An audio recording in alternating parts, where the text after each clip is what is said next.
Hi folks, welcome back to B Mills Farm. Today we're going to be getting the heifers used to respecting single strand poly rope. I'm pretty sure they're just going to be good about it. They've never tested a fence at all. This fence that I let them out in has been off for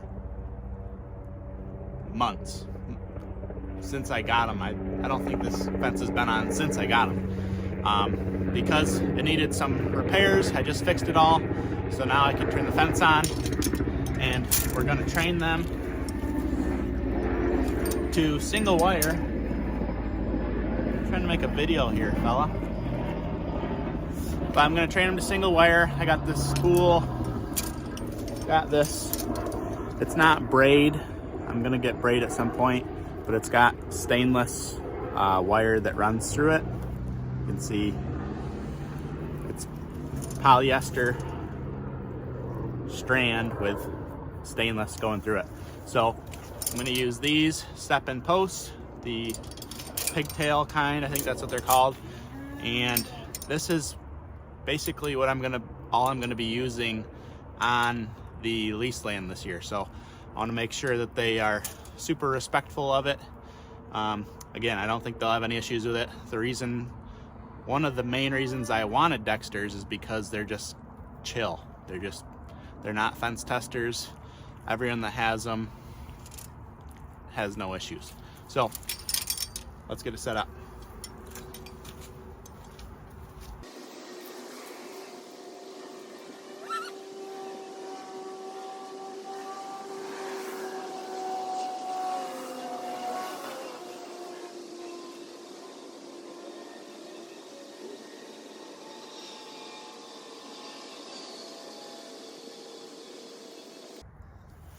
When you're training animals to any sort of, obviously not perimeter fence, but any interior fence, you want to make it inconvenient so that they'll, like, I'm cutting half of this off, they'll want to get on the other side, and you want them to try to, you want them to test it so that they know what it is.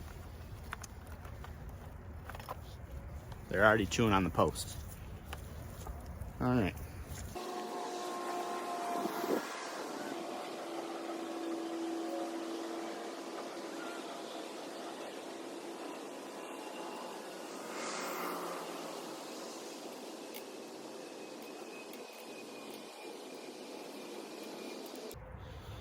All right, so you can see the wire goes around and splits this paddock in half. And now to test to make sure it's actually on.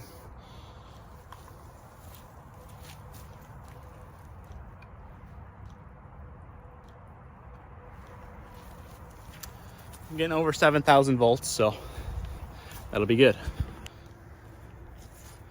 I know somebody that's grazing 30 cow-calf pairs and multiple bulls, all black Angus, and this is all they use. They don't have a permanent fence anywhere. And Angus are fence testers, so if they can make it work, I can make it work. I need to invest into some sort of nice clip, some convenient way to clip the wire onto a hot wire. So right now I just have it knotted up, but obviously it works as long as it's in contact with the hot wire. That's all you need.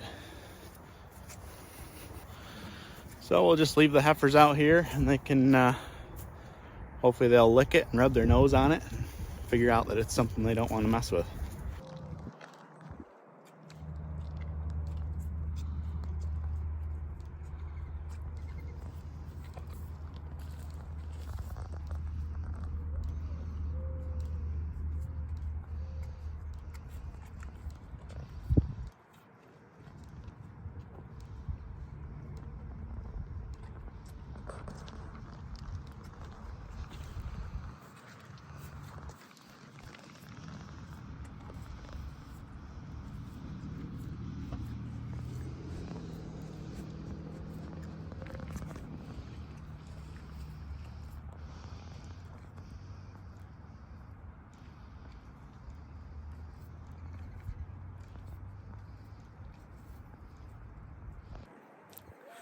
All right, so some other things to figure out and discuss is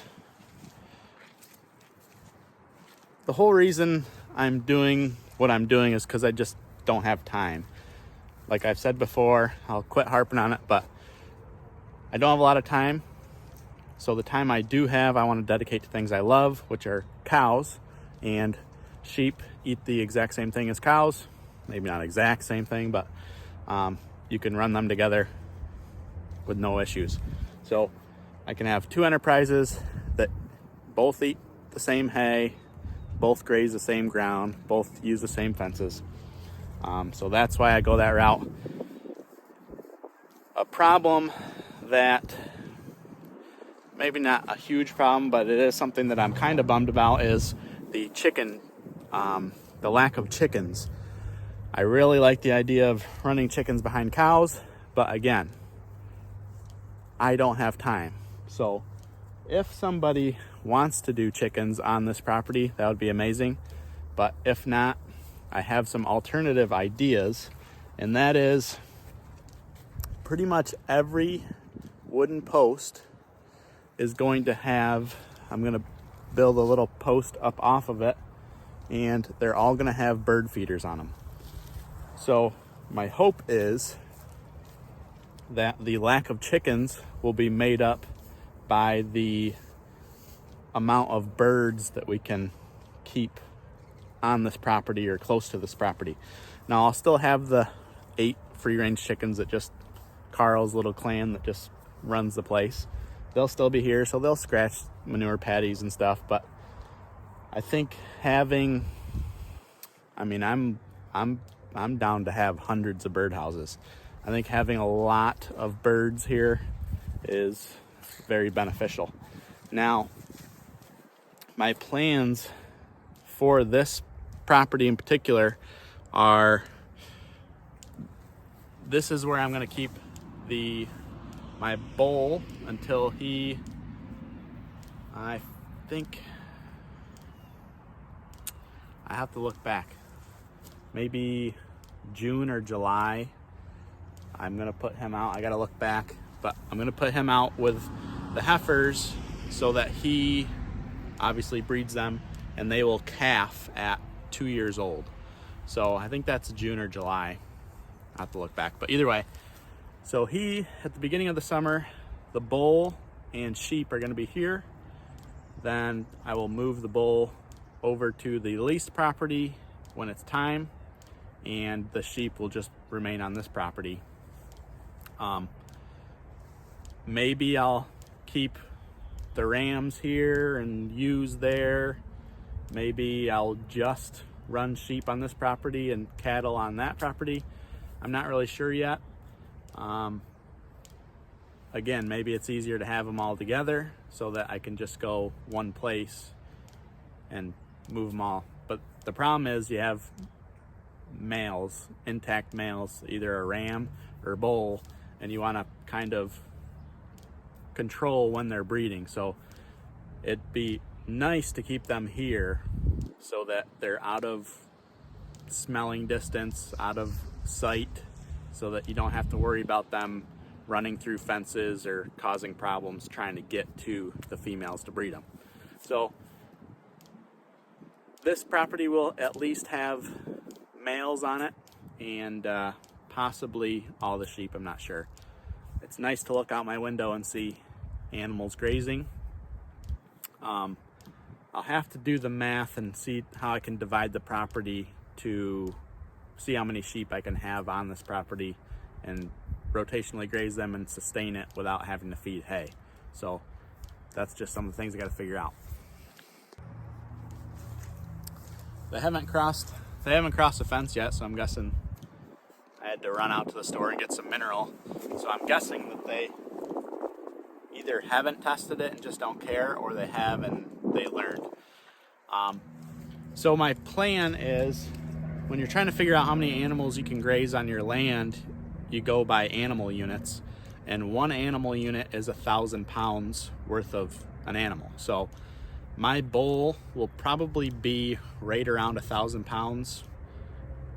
The bull that he came from the Dexter was a big bull for a Dexter. He was 1,200 pounds.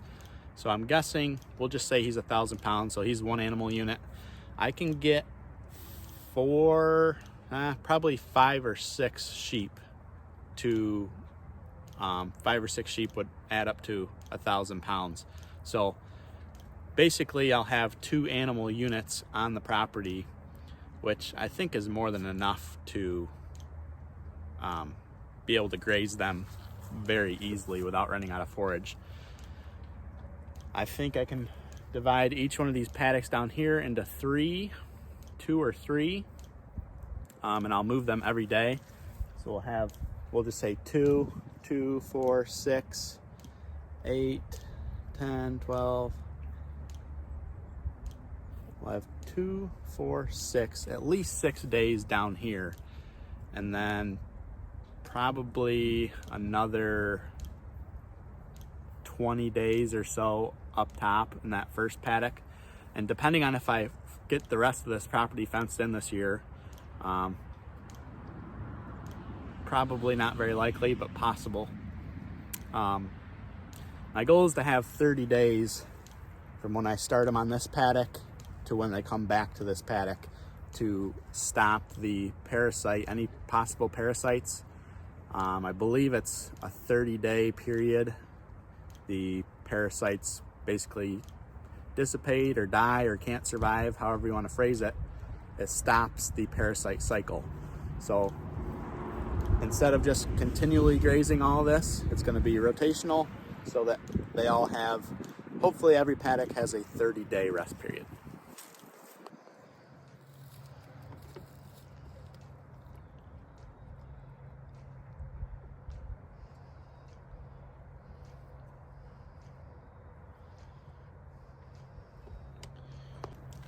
Which, when you're trying to figure out your grazing, how you want to do things, it's also important. Like if I was doing chickens and running them behind the cows, 2 or 3 days later to stop the fly cycle, that's 2 or 3 more days you need to get out of your grazing so that you can still have the 30-day rest period. When you take your cows off, your 30-day rest period wouldn't start. It would be after the chickens are off. So if you have the chickens on 3 days later and the chickens stay for 3 days or so. So if you move your cows off, put your chickens on 3 days later, and then leave them for maybe 3 days again, you're looking at 6 more days that you have to add onto your 30 days. So it'll really be, when you move the cows off, it'll be 36 more days before you bring them back, because you want the chicken manure all gone and dissipated. You don't want cows grazing over chicken manure. And that's any animal for that matter. So if you did cows, pigs, then chickens, then you have that much more time that you need to rest it, because, well, every animal that's on it, you start from the last animal that moves off it. So that's another thing that hinders small properties, is trying to get that rest period.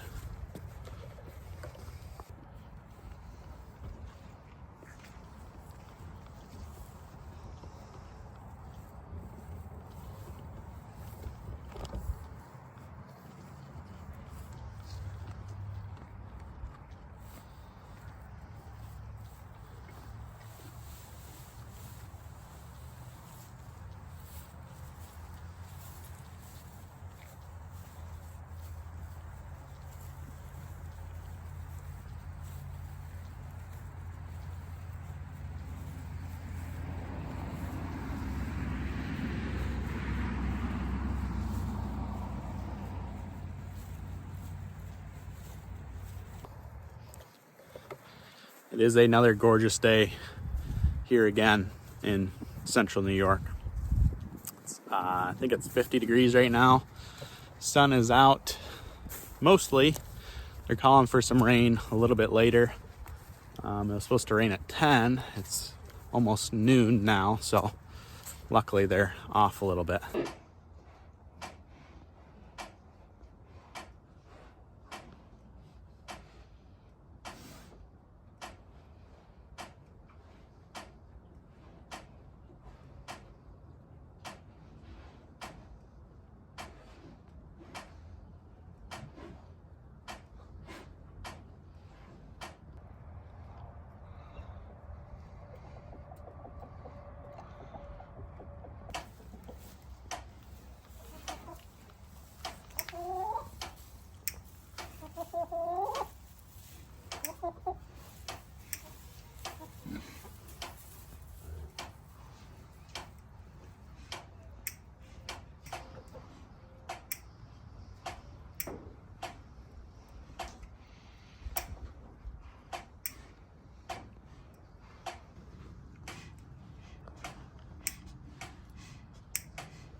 All right, folks, I'm gonna end off this video here. I'm gonna just enjoy what's left of this beautiful day. I'm gonna go around just fixing fence and cleaning up a little bit, just odds and ends. Hope you enjoyed the video. I appreciate all the support. Like, subscribe, share, comment, and until next time, keep farming. We'll see you later.